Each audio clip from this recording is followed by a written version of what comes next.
दोस्तों, पाकिस्तान दुनिया का पहला देश है जो न्यूक्लियर कंट्री से नॉन न्यूक्लियर कंट्री बन गया। यह है भारत की ताकत।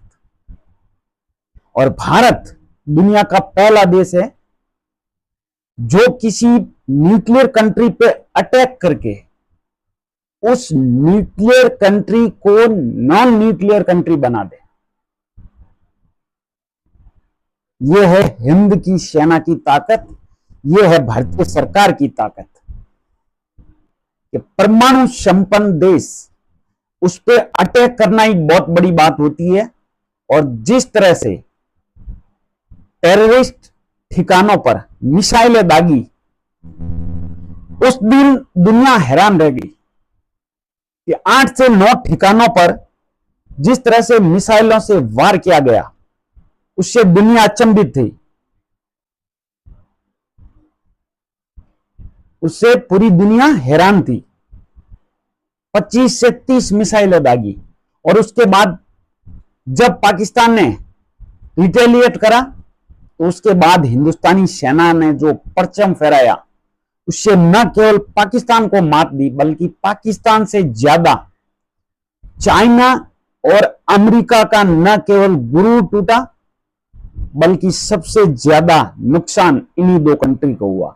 और सबसे ज्यादा चाइना को हुआ क्योंकि चाइना के हथियार एक्सपोज हो गए पूरी दुनिया में कि वाकई ये चाइनीज खिलौने हैं।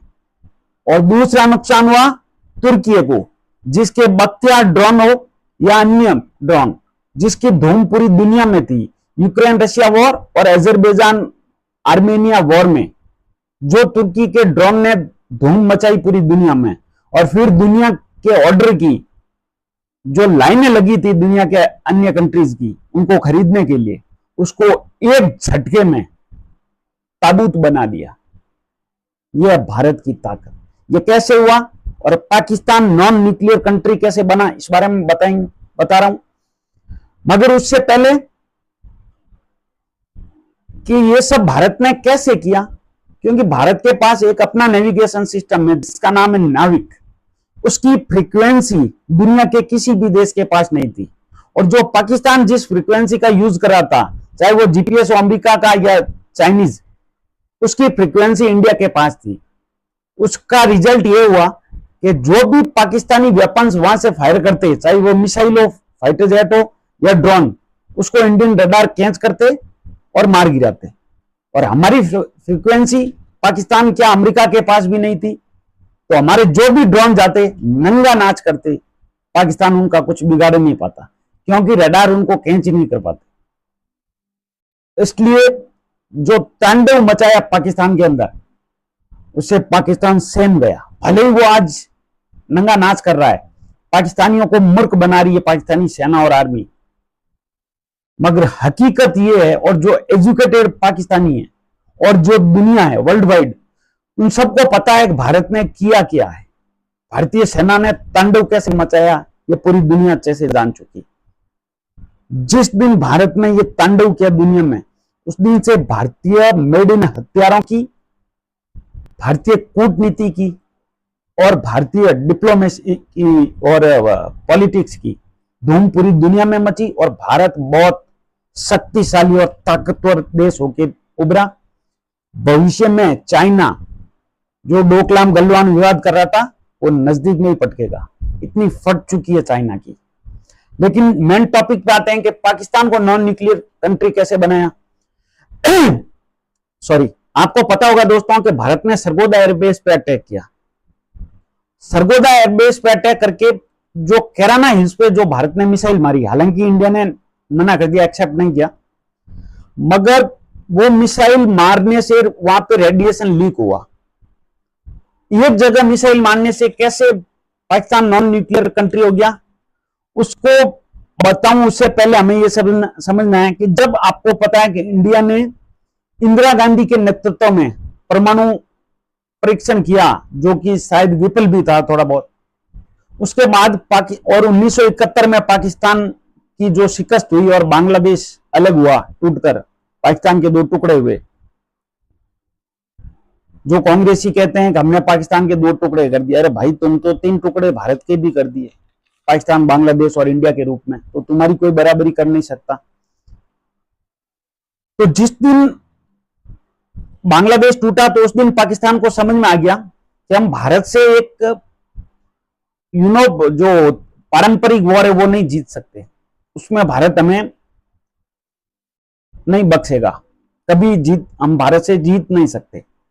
तो उसके बाद से पाकिस्तान को यह रियलाइज हुआ कि हमें किसी भी हालत में न्यूक्लियर वेपन बनाने होंगे, तभी हम सर्वाइव कर पाएंगे, वरना इंडिया हमें रोज तोड़ेगा। और उसको पता था पीओके, बलूचिस्तान, इसको एक दिन इंडिया कुछ न कुछ करेगा। तो उसके बाद पाकिस्तान ने क्या किया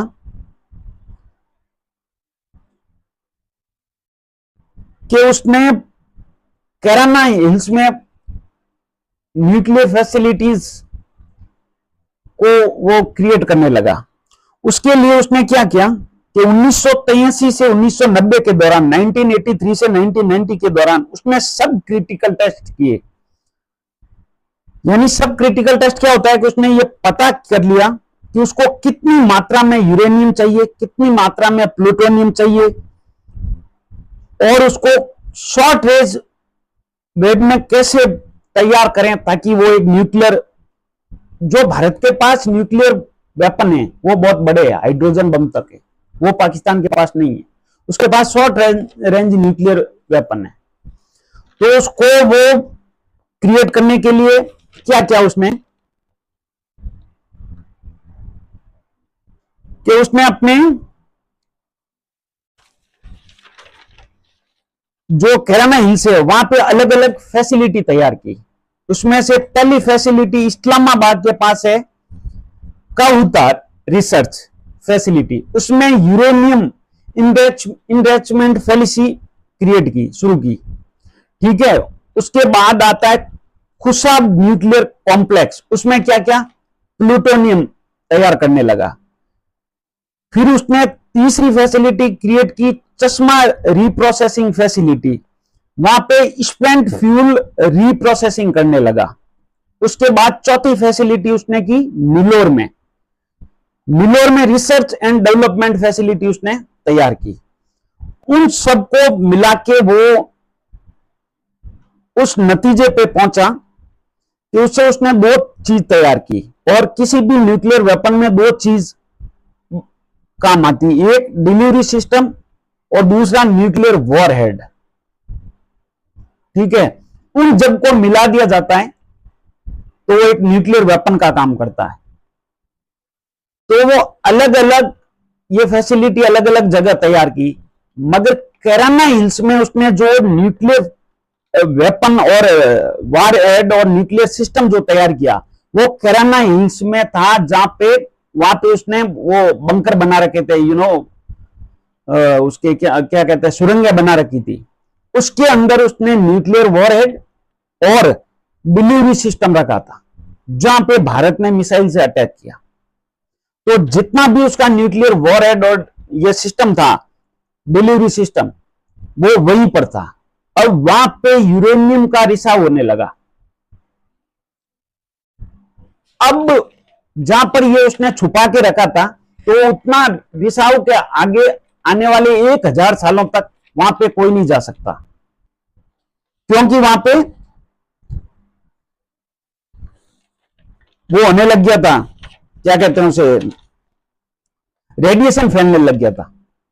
अब जब वो रेडिएशन फैले तो आपको पता है क्या होता है, इसीलिए डोनाल्ड ट्रंप ने कहा था मिलियंस पीपल आर डेड, यानी लाखों करोड़ों लोगों की मौत हो जाती अगर अमेरिका बीच बचाव नहीं करता। वैसे ट्रंप का कोई विशेष बीच बचाव नहीं था, उसको क्रेडिट लेना था, क्योंकि रशिया यूक्रेन वॉर वो रुका नहीं पाया, जो 24 घंटे का दम पड़ता था, ना वो उसको रुका पाया इजराइल और गाजा की, ना वो ईरान का कुछ ढंग से, ना चाइना का इलाज कर पाया, तो उसको क्रेडिट लेना था। तो एक्चुअली जहां पे वो मिसाइल इंडिया ने मारी कैराना हिल्स पे, तो वहां पे उसका वो वॉरहेड था न्यूक्लियर और सिस्टम था। तो उसको फिर रोकने के लिए वो आपको पता है इजिप्ट से वो मंगाया गया था बोरोन 10, और अमेरिकी टीम भी वहां आई थी रात को। तो उससे अगले 1000 साल तक भी वहां सुरंगों में कोई नहीं जा सकता। उसका मतलब है कि पाकिस्तान का टोटली न्यूक्लियर वॉरहेड वहीं पर था। अब भविष्य में पाकिस्तान और क्रिएट ना कर दे, इसके लिए आपको करना पड़ेगा, इजराइल की मदद लेनी पड़ेगी, और जितने भी पाकिस्तान के वैज्ञानिक इंजीनियर है पुराने जो रिटायर्ड है वगैरह, उन सबको पॉइजन या शूट आउट करना पड़ेगा, और पूरी निगरानी उसके ऊपर करनी पड़ेगी ताकि वो फ्यूचर में कभी और। इसीलिए तो आपको पता है मोदी जी ने बोला था कि भारत किसी भी न्यूक्लियर ब्लैकमेल को नहीं सहेगा। तो पाकिस्तान निस्संदेह नॉन न्यूक्लियर कंट्री हो चुका है। बस शर्त यह है कि भविष्य में वो कोई जनरेट ना कर ले, इसकी आपको विशेष तौर पे निगरानी करनी पड़ेगी और बहुत कुछ ऑपरेशन चलाने पड़ेंगे। मगर इस वॉर से भारत की जो विक्ट्री थी वो बहुत तगड़ी विक्ट्री थी। दुनिया की ऐसी 2-4 दिनों के अंदर ऐसी विक्ट्री दुनिया के किसी भी कंट्री की नहीं हुई। जिस तरह से चाइनीज हथियारों को एक्सपोज किया गया, अमेरिकी जो रडार सिस्टम थे जिसकी रेंज 450 किलोमीटर थी, उन पे जाके बमबार्ड किए गए। चाइनीज रडार पे, चाइनीज डिफेंस सिस्टम पे, चाइनीज फाइटर जेट को, चाइनीज ड्रोन को, तुर्की ड्रोन को, चाइनीज मिसाइलों को, एयर टू एयर BVR मिसाइलों को जिस तरह से नेस्तनाबूद किया गया, दुनिया वाक है, दुनिया हैरान है। मगर इस बीच भारत की विक्ट्री हुई, शानदार विक्ट्री हुई, सेना का परचम पूरी दुनिया ने देखा। मगर राष्ट्रवादी जो भारत में थे उनकी एक झटके में पोल खुल गई कि वो कितने राष्ट्रवादी है। 2 दिन में ही उनका राष्ट्रवाद बाहर आ गया, एक्सपोज हो गया। क्यों? तो जब वॉर चल रही थी तो भारतीय मीडिया में, स्पेशली राष्ट्रवादी मीडिया, और आपको पता हो 2 कंट्री के बीच जब वॉर चलती है तो हथियारों से ज्यादा वॉरफेयर, इंफॉर्मेशन वॉरफेयर बहुत मायने रखती है। कुछ आपको झूठ भी बोलना पड़ता है। मैं ये नहीं कह रहा मीडिया जानबूझ के झूठ बोला या राष्ट्रवादी मीडिया झूठ बोला, क्योंकि उनके पास टाइम नहीं होता। क्या कुछ लोगों को भूत लगा हुआ है फैक्ट चेक का, तो भाई मीडिया उस कंडीशन पे रिपोर्टिंग करता है कि फैक्ट चेक का टाइम नहीं मिलता। और मीडिया ने कोई इंडिया के खिलाफ रिपोर्टिंग नहीं की जो आप इतना गुस्सा हुए उनके ऊपर, इतनी भी कोई इंडिया के खिलाफ नहीं की तो पाकिस्तान के खिलाफ थी। और नैरेटिव बनाना पड़ता है। उस नैरेटिव को लेके जिस तरह से राष्ट्रवादी पाकिस्तानी हाथों खेल रहे थे, जो इंडिया में बैठे पाकिस्तानी उनके हाथों खेल रहे थे, पाकिस्तानी माइंडसेट के लोगों के हाथों खेल रहे थे, वो देख के शर्म आती है कि आपका राष्ट्रवाद 2 घंटे में बाहर आ गया कि कितने के राष्ट्रवादी हो तुम। शर्म आनी चाहिए कि जो सुशांत सिन्हा और मेजर गौरव आर्यन ने, अब वहां से रिपोर्टिंग होती है, वो ऑपरेटर दिखाता है ब्रेकिंग न्यूज, उनके पास फैक्ट चेक का टाइम नहीं होता है, तो उन्होंने तुरंत रिपोर्टिंग की। तो उसको लेके जिस तरह से टारगेट किया गया सुशांत सिन्हा, मेजर गौरव आर्य जैसे राष्ट्रवादी पत्रकारों को, उसको देख के हैरान है दुनिया। आपका राष्ट्रवाद, यहां तक लोग ट्वीट कर रहे हैं, अलग अलग सोशल मीडिया पे कमेंट कर रहे हैं कि हम भी। और जब इंडिया ने सीज फायर किया तो भाई पाकिस्तान घुटनों पे आया, तब सीज फायर किया। अमेरिका इन्वॉल्व था, पाकिस्तान को रोकने में हालत खराब हो जाएगी। इंडिया नहीं झुका था, इंडिया तो फ्रंट पे बैटिंग कर रहा था। क्या जरूरत, उसको नॉन न्यूक्लियर बना दिया, उसके सारे एयरपोर्ट एयरबेस तबाह कर दिए, सारे डिफेंस सिस्टम तबाह कर दिए, मिसाइल या फाइटर जेट गिरा दिए। कहां जरूरत है इंडिया को? कोई इंडिया को जरूरत नहीं थी। पाकिस्तान कदमों में लेटा, अमेरिका से, सऊदी अरब से, दुनिया भर से मदद मांगी, तब जाके इंडिया कि पाकिस्तान हमसे बात करे तब हम रुकेंगे, तब जाके रुका था। मगर जिस तरह से प्रधानमंत्री मोदी को टारगेट किया गया सीज फायर में, जिस तरह से इंडियन गवर्नमेंट को टारगेट किया गया, जिस तरह से राष्ट्रवादी मीडिया को टारगेट किया गया, यहां तक लोग कहने लगे बीजेपी और आरएसएस से हमारा मोह भंग, अब हमारा इनसे कोई नाता नहीं। अब तुमने किया भाई आरएसएस और बीजेपी के लिए, क्या किया तुमने देश के लिए?